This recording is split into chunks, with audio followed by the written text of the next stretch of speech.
Hi guys, it's day 41 of 100 days of 1% better. So I just feel a little bit drained out mentally, but that's okay. Keep moving forward. But let's just go straight into the updates. So out of a gallon of water on day 41, we drank 3 for 3, which was great. Last water, 3 for 3. And green tea we did take. Made some green tea and tea. Aw, see how she ignores me? Sad.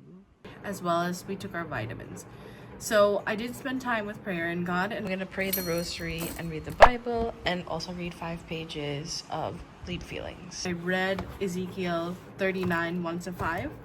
So there are 4 key themes that are talked about in Ezekiel 39, 1-5, which is that divine sovereignty, which reminds us that God is the one that is in control, even when circumstances or dire or whatnot, he will intervene on behalf of his people. Assurance of protection, that God will defend his people against their enemies, and that we should trust in God's protection during times of conflict or challenge. Confronting opposition, there will be people who oppose God and your faith, but we're encouraged to remain steadfast in our faith, knowing that God will bring justice. And hope in God's justice is that we can find hope that God will ultimately vindicate the righteous and defeat evil, which is sometimes what I need to hear, but that's what we journaled. And we did not go to exercise or go to the gym.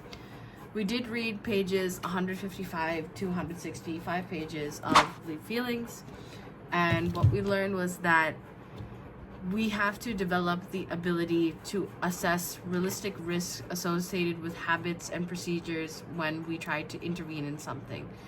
And that we are supposed to challenge the negative thoughts that we have in our head and look and see what kind of fear management we can have and see which ones are potentially helpful.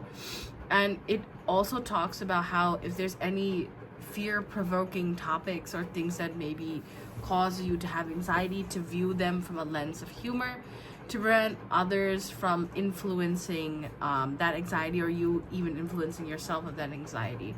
And it's to reposition yourself as a fear manager and to take charge of how you handle and respond to your fears, which is something that even with me through therapy I've been learning to do. It's not easy because you have to recognize and respect your routines that help you to live in fear. But rather than live in fear, you have to live with fear. And everybody has fears. So you have to think about, rather than living in it, you can live with it and understand how to manage it. Right? Everybody has fears and anxieties, and that's how we grow as individuals. So I did do my self-care. I continuously do that, without fail, as well as praying, which is really good.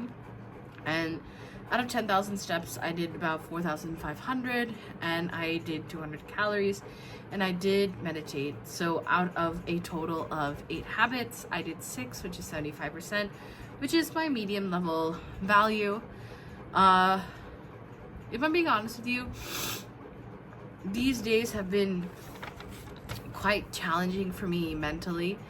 The reason being is that just with my personal situation that's going on, sometimes I find it difficult to sort of move forward. But what I keep reminding myself is that everything happens for a reason, and that no matter what happens in your life, that it is a choice whether you move forward or you stay in the same place. And I just want to move forward, and that's what matters. So yeah, that's pretty much it for today. At the end of every video, I like to say that the world is a better place because of you. Make sure that you live up to it, and I'll see you next time. Bye-bye. Went to St. Jude's for All Souls Day and celebrated Mass there.